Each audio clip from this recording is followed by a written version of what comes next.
Welcome to Pioneer classes. आप देख रहे हैं 10th क्लास का 6 चैप्टर जनतंत्र का जन्म रामधारी सिंह दिनकर द्वारा लिखा हुआ है। आशा है आप किताब के पाठ्य पुस्तक पढ़ते हुए कीवर्ड निकाले होंगे, मेमोरी में बनाए होंगे, कॉन्सेप्ट में बनाए होंगे तथा इसके भावार्थ को लिखे होंगे, देखे होंगे। तो चलिए आज हम शुरू करते हैं आपके इस पाठ का प्रश्नोत्तर।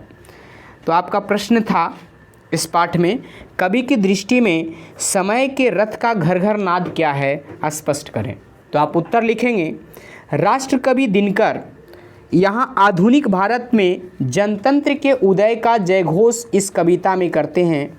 देश विदेशी पराधीनताओं के बाद आज भारत में जनतंत्र की सुगबुगाहट या प्राण प्रतिष्ठा उठ चुकी है। यहाँ की मिट्टी आज जनतंत्र की ताज पहने इठला रही है। अतः अब पराधीनता छोड़ो, क्योंकि जनता की आवाज़ जर्जर नाद की तरह जनतंत्र का जयघोष करने वाली है। इसलिए देश के दुश्मन सिंहासन खाली करो। अगला है दूसरा, कविता के आरंभ में कवि भारतीय जनता का वर्णन किस रूप में करते हैं। तो आप उत्तर लिखेंगे, कविता के आरंभ में कवि भारतीय जनता का वर्णन इस प्रकार से करते हैं कि ये वही जनता है जो सदियों से जारे पाले की कसद सहने वाली है, यानी कि अपने ऊपर हो रहे अत्याचार को बड़े आराम से सहती है। जब सारे शरीर में भी हर एक प्रकार की यातनाएं दी जाती थी, अंग अंग में सांपों के समान कोड़े लगाए जाते थे, तब भी उस समय दर्द में भी ये जनता आह तक नहीं किया। जनता सचमुच ही बड़ी वेदना सहती है। अगला प्रश्न है आपका, कवि के अनुसार किन लोगों की दृष्टि में जनता फूल या दुधमुही बच्ची की तरह है और क्यों, कवि क्या कहकर उसका प्रतिवाद करता है। तो आप उत्तर लिखेंगे, कवि यहाँ उन लोगों के बारे में कहते हैं जो जनता को फूल या दुधमुही बच्ची की तरह समझते हैं, परंतु देश के नेता या सत्ता आरूढ़ रहने वाले लोग यह नहीं जानते कि जनता फूल नहीं है, वे सब कुछ जानती है। वह कोई फूल नहीं, जब चाहो सजा लो या जब चाहो उतार लो। जनता कोई खिलौना से खेलने वाली चीज़ नहीं है, क्योंकि जब जनता अपने भौं चढ़ाती है तब एक भूकंप आता है, बवंडर मच जाती है, नेताओं की कुर्सी हिल जाती है। उस समय दो ही रास्ते बचते हैं, सिंहासन खाली करो या जनता की आवाज़ सुनो। आगे है आपका चौथा प्रश्न कि कवि जनता के स्वप्न का किस तरह चित्र खींचता है। तो आप उत्तर लिखेंगे, रामधारी सिंह दिनकर ने जनता के स्वप्न को एक आंधी के समान चित्रित किया है। वे कहते हैं कि गुलामी का अंधकार शताब्दियों से चलता आ रहा है था, समय अब बीत चुका है। लोगों में आज़ादी या जनतंत्र का सपना दहकने लगा है। वे जनता की अपनी सपना है और जो परातंत्र के विरुद्ध है। यही वह स्वप्न है जो अंधकार को चीरते हुए रोशनी यानी आज़ादी, अपनी आज़ादी एक जनतंत्र को प्रेरित करती है। आगे विराट जनतंत्र का स्वरूप क्या है, कवि किनके सिर पर मुकुट धरने की बात करता है और क्यों। तो आप उत्तर लिखेंगे, यहाँ प्रस्तुत कविता में दिनकर जी कहते हैं कि अब भारत में सबसे विराट युग यानी जनतंत्र का समय आ गया है। 33 करोड़ की सिंहासन तैयार करो, क्योंकि आज राजा का अभिषेक नहीं बल्कि उन 33 करोड़ जनता का है जिसने अपनी आज़ादी के लिए कष्ट सहे हैं। अतः इस मुकुट के हकदार वही जनता है जिसके बलिदान से आज भारत जनतंत्र देश होने जा रहा है। आगे है, कवि की दृष्टि में आज के देवता कौन हैं और वो कहाँ मिलेंगे।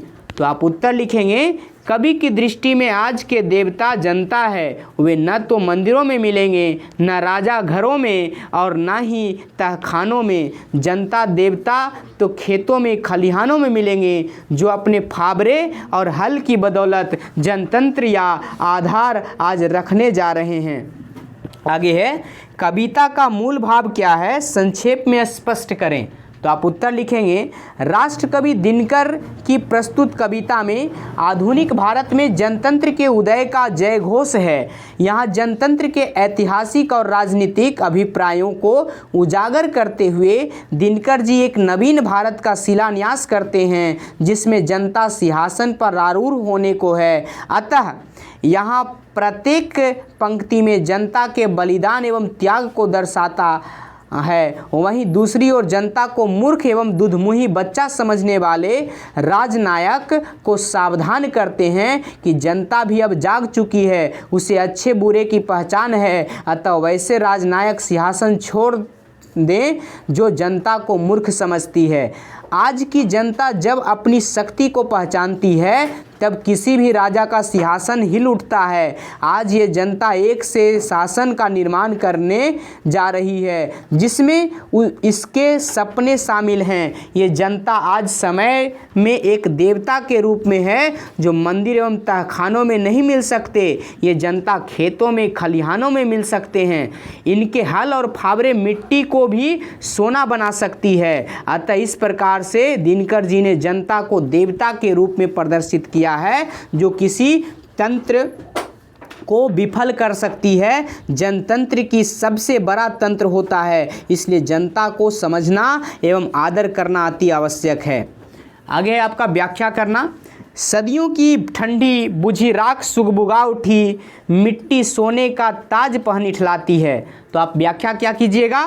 दिनकर जी ने बताया है कि जो जनता सदियों से गुलामी एवं यातनाओं की मार झेल रहा था, आज के जनता अपनी ताकत को पहचान चुकी है। आज ये सुगबुगा उठा है जो अपनी ज़मीन की मिट्टी एवं देश पर अपना जनतंत्र का ताज पहनाने के लिए इठला रही है।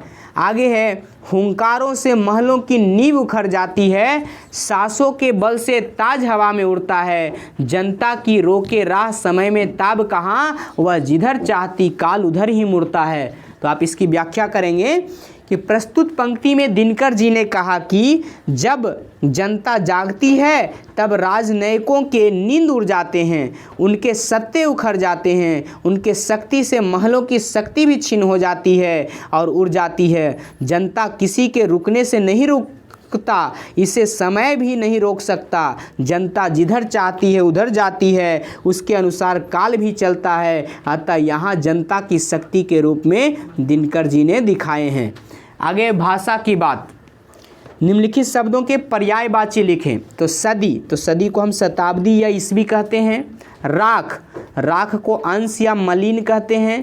ताज को मुकुट कहा जाता है। सिंहासन को राज या न्याय की कुर्सी कहते हैं। कसक तमन्ना या इच्छा। दर्द पीड़ा या दुख। कसम वादा या वचन। जनमत को लोकमत कहते हैं। फूल को पुष्प कहते हैं।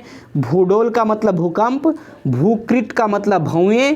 काल का मतलब समय या अंत। तिमिर का मतलब अंधकार। नाद का मतलब ध्वनि। राजप्रसाद का मतलब राजमहल। और मंदिर का मतलब आलय या धाम। आगे निम्नलिखित का लिंग निर्णय करें। जैसे ताब, तो ये पुल्लिंग है, मुझे ताब आ गई। दर्द पुल्लिंग है, यह दर्द अच्छा है। वेदना स्त्रीलिंग है, वेदना अच्छी है। कसम स्त्रीलिंग है, मैंने कसम खाई। हुंकार, यह हुंकार बड़ा है। बवंडर पुल्लिंग है, बवंडर अच्छा बात नहीं है। गवाच पुल्लिंग है, गवाच छोटा है। जगत पुल्लिंग है, यह जगत अच्छा है। अभिषेक पुल्लिंग है, जनतंत्र में प्रजा का अभिषेक होता है। श्रृंगार पुल्लिंग है, श्रृंगार अच्छा है। प्रजा स्त्रीलिंग है, यह प्रजा बड़ी है। आगे है, कविता में समासिक पद चुनें एवं उसके समास निर्दिष्ट करें। जैसे जनमत, तो जनता का मत, ये संबंध तत्पुरुष समास है। दूधमुही, दूध और मुँह, तो समाहार द्वंद्व समास है। जंतर मंतर, तो जंतर या मंतर वैकल्पिक द्वंद्व समास है। जनतंत्र, जनता का तंत्र, ये संबंध तत्पुरुष है। राजदंड, राज द्वारा दंड, तो करण तत्पुरुष है। तो इस प्रकार से यह पाठ आपके समाप्त हुए। बने रहें पायनियर आइडियो।